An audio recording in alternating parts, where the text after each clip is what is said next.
हरे कृष्णा। दोस्तों, भाग्य उनका साथ देता है जो मार्ग में आने वाली कठिन परिस्थितियों का सामना करके भी अपने लक्ष्य के प्रति दृढ़ रहते हैं। आज इस वीडियो में हम अपने गोल यानी लक्ष्य को कैसे प्राप्त करें, इसके बारे में एक कहानी के माध्यम से जानेंगे। जब हम अपने लक्ष्य की ओर बढ़ते हैं तब हमारा ध्यान लक्ष्य से भटककर कुछ अन्य चीजों पर जैसे गेमिंग, व्हाट्सएप, फेसबुक तथा अन्य मनमोहक वस्तुओं पर चला जाता है और हम अपने लक्ष्य की ओर नहीं बढ़ पाते हैं। दोस्तों, हमारा मन बहुत ही चंचल है और इसे वही करना पसंद है जिसमें मजा मिलता हो, आनंद मिलता हो, जिससे आगे चलकर हमें कष्ट का सामना करना पड़ता है।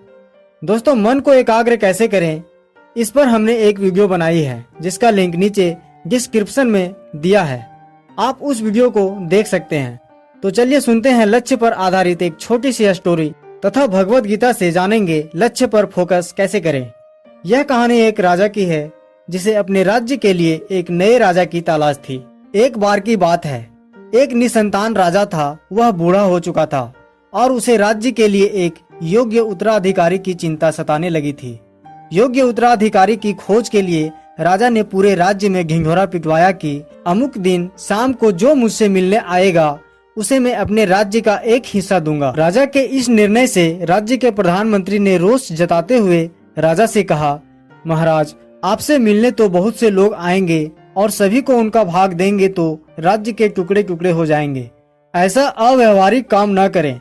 राजा ने प्रधानमंत्री को आश्वस्त करते हुए कहा, प्रधानमंत्री जी, आप चिंता न करें, देखते रहें क्या होता है। निश्चित दिन जब सबको मिलना था, राजमहल के बगीचे में राजा ने एक विशाल मेले का आयोजन किया।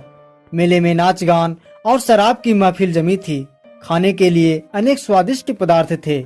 मेले में कई खेल भी हो रहे थे। राजा से मिलने आने वाले कितने ही लोग नाच गान में भटक गए, कितने ही सुरा सुंदरी में, कितने ही आश्चर्यजनक खेलों में मशगूल हो गए तथा कितने ही खाने पीने, घूमने फिरने के आनंद में डूब गए। इस तरह समय बीतने लगा, पर इन सभी के बीच एक व्यक्ति ऐसा भी था जिसने किसी चीज की तरफ देखा भी नहीं, क्योंकि उसके मन में एक निश्चित ध्येय था कि उसे राजा से मिलना ही है।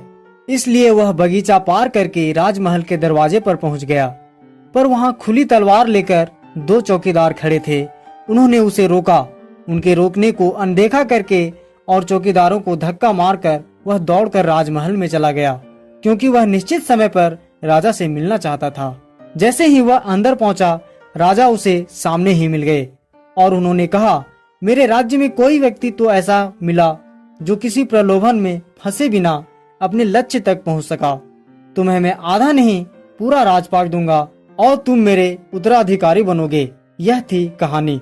दोस्तों, इस कहानी से हमें यह सीख मिलती है कि सफल वही होता है जो लक्ष्य का निर्धारण करता है, उस पर अडिग रहता है, रास्ते में आने वाली हर कठिनाइयों का डटकर सामना करता है और छोटी छोटी कठिनाइयों को नजरअंदाज कर देता है। श्री कृष्ण भगवत गीता के दूसरे अध्याय के 41वें श्लोक में बताते हैं कि जो मनुष्य दृढ़ प्रतिज्ञ हैं वे प्रयोजन में दृढ़ रहते हैं और उनका लक्ष्य भी एक होता है, परंतु जो दृढ़ प्रतिज्ञ नहीं रहते उनकी बुद्धि अनेक शाखाओं में विभक्त रहती है।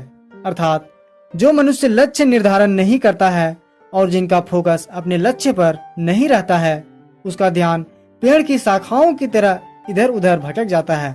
अतः हमें अपना एक लक्ष्य का निर्धारण करना चाहिए और उस पर अडिग रहना चाहिए, तभी लक्ष्य को प्राप्त कर सकते हैं। दोस्तों, कोई भी लक्ष्य इंसान के प्रयासों से बड़ा नहीं है। हारा तो वही है जो इंसान कभी लड़ा नहीं है। तो दोस्तों, इस वीडियो को अपने मित्रों तथा संबंधियों के साथ जरूर शेयर करें। साथ ही हमारे चैनल को सब्सक्राइब कर दें एवं वीडियो लाइक करके हमारा उत्साह बढ़ाएं, ताकि ऐसे ही ढेर सारे प्रेरक कहानियां आपके लिए ला सकूं। हरे कृष्णा। धन्यवाद।